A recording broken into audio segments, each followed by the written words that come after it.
vendor base is also the policy that if they're chronically over budget, chronically behind time, then we don't do business with you, but we're going to be more difficult to work with. And that was the main reason why I did this. I'm told that I'm going to the board right time. You were supposed to be by, not knowing this a little bit more premature because we're getting near the end of the project, not understanding. And this project's been going on before, I got here. So I truly understand your concern, and it is mine too, and we're addressing it. That's why we're trying to I also think it's going to help keeping vendors on this, because I think initially a vendor may bid very low, but they know they're going to hit us with change orders, and it's going to extend the timeline, but it's also going to extend the cost. So by us keeping that pressure on and making sure that everyone's aware, because we'll always keep these updates in the capital update section of the board packet. So this way you guys will always be aware of projects going on, even if they don't meet board threshold levels. But by us articulating that to our vendors, I think it's keeping the pressure back on them to make sure, hey, I'm giving them what it's actually going to cost. I mean, things happen, right? But I think it'll stop the excessive change orders. Yeah. And last way to skin it, I think up to you guys, you want to use you're on the monitor vendors list now. So everything that you do has to go through the board. Are you sure you want to hit us with this change order? Right? Like that kind of. No, I appreciate that. Thank you.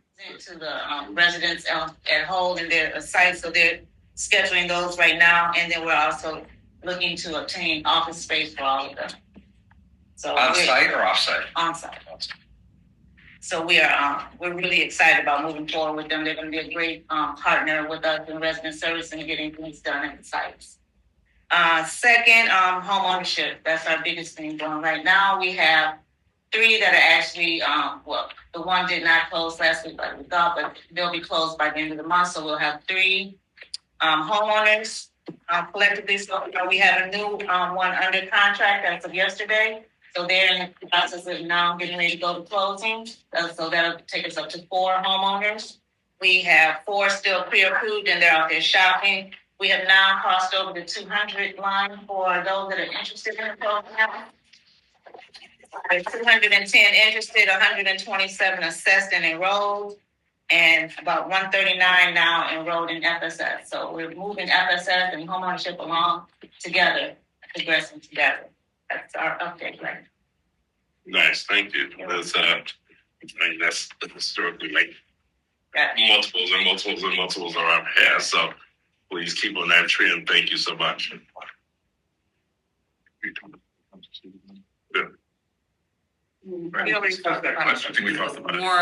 interactive real-time data versus running stale reports, working off of that, because that's what we're doing now. And then doing the update the next week, it's like real-time data. So that is going live soon. We just postponed it a week because, make sure everybody's trained, everybody's comfortable with it. But the system is already live. What we are doing right now, we are putting out the iPads for the new staff, and we're going to do one-to-one session. We have 4 left. We already have given everybody new iPads, new iPhones, and 4 more left that will be done today. And then we are waiting almost on a daily basis to make sure that everything is working at least for the next 15 months. So that will be more. I see there is some technology there, but hopefully we'll support them to a point where they feel comfortable to start utilizing those technology to make it more effective way. There's a lot of changes going on, a lot of rebuild, and a lot of trying to maintain. And I just think the team is doing a good job of we haven't killed each other. Just to be quite honest, there's been a lot going on. But I will say, pictures and loading stuff into Yardi, having more due diligence with that so that when we do go to talk to our residents who may be not in compliance, having that physical evidence, having those write-ups right in the system is what's critical. And I think in the past I've heard DAC. Yeah. That's unbelievable. Thanks very much. Thank you. So then, procurement. Not too much to report. I'm staffing up so that I can cover the majority of the sites and conduct the eviction. Youth bill. Oh, youth bill. And then youth bill. The audit. Earlier, the audit closed. Yeah, it's closed. The 3 findings are all resolved, and we're just really moving forward. Our former grant manager has been very successful in helping us the first grant was a little harder. It was our first time, but we got through it. We're getting through it. But this next one that we're already working on, the second grant we were awarded, is flowing smooth, aggressively. Can you just a little bit of details about youth build, just 1 minute or less? Sure. So It's a generational of law. course, Youth Build, Youth Build is a program for 16 to 24-year-olds, but we concentrate on 18 to 24.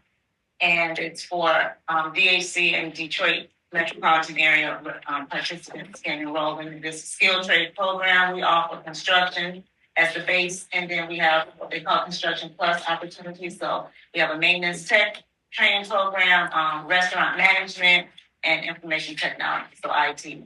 We're adding on phlebotomist technicians and call center agents. And so with that, they're able to get skilled trades and get jobs and increase their income. And a lot of them want to be entrepreneurs, so we have that as part of training as well. And then just be able to help them purchase homes. So everything that we do workforce development-wise is leading to Nice. and they get. So, good morning. Good morning.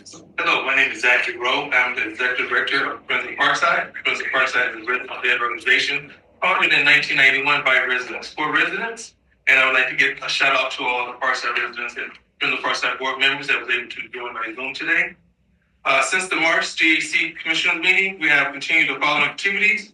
For senior programs, we have continued our weekly bingo, our floor design classes, painting classes, computer classes, and our monthly senior food delivery.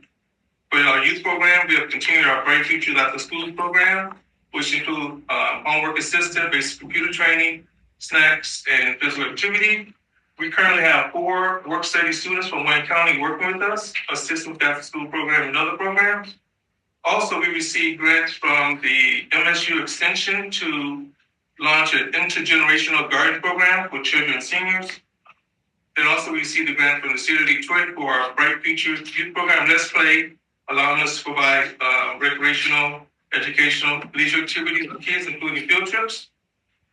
For the Parkside Checkup, we continue our weekly computer classes on Mondays, Tuesdays, and Thursdays, along with open lab hours. We maintain our partnership with Nest Institute Child Care Center, providing children ages 3 to 5 access to the checkup, and the little ones are really enjoying themselves. We're currently developing the Parkside Checkup calendars for June and July. Based on resident feedback, we plan to introduce evening classes and new sessions around artificial intelligence or AI.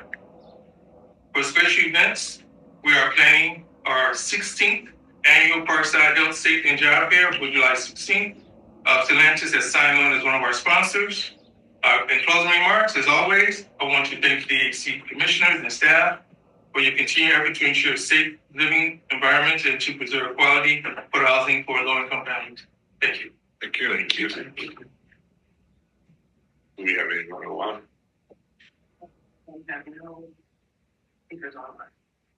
Okay. Thank you. Then we'll move on to commissioner comments. Any commissioner comments? We reached 12 months under our new leadership, starting with Irene as interim, and then adding our third, I think in August, September. Yep, and then the goal was to turn things around. We were having some pretty bad conversations, a little more than a year ago, and it felt like we were going in the wrong direction. And so, this movement to positive conversations about how we can expand things is huge. I want to thank the staff and the leadership for what they did to really take a deep dive in every section and remove barriers and to people being able to do their job well. It's been huge to see the difference in the tenor. One of the things that you all did, particularly in specific items, was to bring it to the board to give us an understanding of how we can make it easier for you to make it easier, right? And so I want to encourage that. Like as we do things like the resident services where we're just taking off, right? And a program that languished for 20 years or something is now being used to have this huge impact.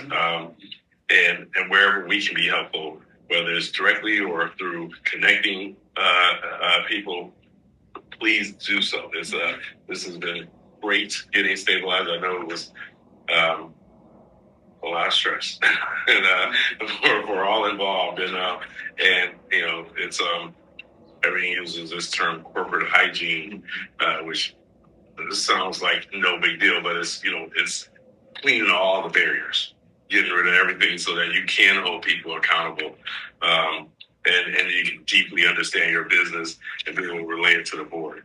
And so it's please let us know where we can be helpful. It's the opposite side of us yelling a year ago is us saying, "Hey, please let us know. We want to provide you with anything you need to launch up." And so thank you very much to all the staff and all the hard work, and to leadership, and we greatly appreciate it and notice the difference.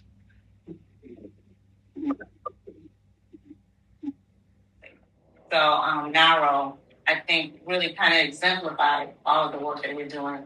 And I know amongst us leaders in the departments that we were able to just sit down with each other, kind of talk about the different things that we're all going through, and then collectively working things out. Collectively, Felicia or Tyler, somebody giving me ideas on resident services, or us offering ideas on how to help each other. That's collaboration, that's partnership, and that's teamwork. And I just really want to say thank you all for being the leaders that have helped us and guided us into that.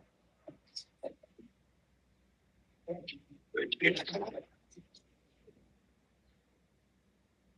Definitely echo that as well. I mean, just to have the encouragement to attend these meetings, and this was one of the best meetings we've ever attended, honestly, and there was a lot of people that came, probably close to 30 from our organization, and we all benefited, every single one of us, and the bus tour was amazing. It was flawed, in my opinion. It was really good, and I also echo your statement. I appreciate the whole team, the leadership, and all the departments and the support that we get, because it takes a team. You know, I'm a sports fan, so you can't have a good quarterback if you don't have a good receiver. And thank you for organizing the conference. We put Luke through a lot. So thank you. No, my pleasure. It was fun. It was fun. I love organizing, so it's fun.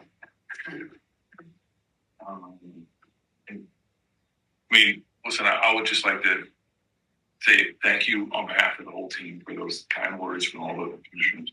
I also want to say, my partner in crime here, every time I thank you for your commitment, because you were doing it when it was hard to do. Hopefully, we're moving the obstacles out of the way every day for you and for the team that we put together. Extremely, when I hear people say these things, I know the momentum to get them to happen started with you. It started with the people who were here. So I appreciate that, but the Ernest and Edric and all the individuals, Miss Minnie and Robbie and Emily and Sheree, I just want to make sure, you feel like you're on the stage and you got to give everybody kudos. But more importantly, it was this board. You guys got to give yourself kudos, because you were facing some rough stuff, and the organization wasn't producing, and it was almost an embarrassment, but now he was like, "What you need to help?" But you stuck in there, and I hope, you continue to stick in here, because the soup is getting better and better. I do want to say this. Listen, if you're not satisfied, I think if you go to any one of the leaders on this team and you say, "Are we doing everything we can do? Are we there yet?" No. Not a single one on the team thinks that we're doing everything we can. But we have got to recognize improvement, because that's how you build, right, is on the basis of things that have happened. So let's, I would love to, for some of people who are concerned about, as they should be, about where public housing is going, to see the way this team is working, and the fact that we get it. We're not satisfied, and we're going to keep pushing. So we encourage you all, we were talking about some of it over lunch, submit proposals to take new chances to solve real problems that people are solving. You know, even if it's tangential to our direct operation, but within our mission. And so, you know, it's I think, you know, that's what we're trying to shoot with pushing on the development department. We, you know, we have to do that with the Tyler project, and we had a bad launch a few years ago with that. But the mission still holds that there's so much Detroit development isn't the big sexy buildings, it's the small buildings that make up 60% of the community with the single family housing, right? And so that's where, although it won't be a large splash, it will make all the difference in repairing the fabric and kind of figuring that out. And then they can buy a home because we're probably using you know, and we'll get recertified, and then the capital improvements as we expand that and figure out how to mesh that into all of our different sections such that we are our contractor, right? So it's that meeting this week. Right. Again, we've been talking to our long tenured staff about how they can get more involved. Well, more time to talk about that later. Sorry to interrupt you. Oh, no, absolutely no. That's what we want to hear because, you know, Detroit Housing Commission as an organization and a financial entity in the city is, you know, a juggernaut. It's one of the biggest real estate companies in the city. And so when we are stagnant, people notice it. Like, look at that dinosaur laying down. And when we're not, they start smashing things. Right. We make a huge difference. And so, you know, let us know how to help you all do whatever, you know, you guys see as being your ideal that you would love to do.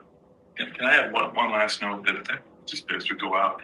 I think something we learned when we sat down with our some of our longest tenured staff members, especially people who were interacting with tenants every day and been with us for a long time. The thing that really they left me with was these team members are really proud of their work. They're proud. They want to be part of something great, and when they feel like we're not getting there, they're going to push. We're very clear about pushing. But what I have enjoyed the most is watching people's pride in what they're doing, and the fact that as we get better, it's something they take ownership of and know the value of. So we began to hear that in the meetings that the team put together about that, in not just a kind of organizational, but in a very personal way. So because I think when you feel proud of something, you fight for getting it to be better, and that was what I was hearing. And I think that's been their consistent message since I've been here. It's just that they quote unquote didn't have the tools to succeed. So the union contract was the biggest, going over that huddle, and the board approving the increases in that, and then giving them tools that they needed. And then now they see direction with the capital team, and they see, hey, you're not taking our work away. We got this whole portfolio to do. You guys are only asking for 150. You only had 30 in the pipeline. We still have X amount to do. So they see that the cavalry has arrived. That's the difference. The cavalry is here now. So the proud you fight for things. We're doing that. That's what we're going to do together. Thank you all. Thank you. All right. Any other? We can adjourn. Right? This is my long-winded thing. Motion to adjourn. Yeah. All in favor? Aye. Thank you. We are.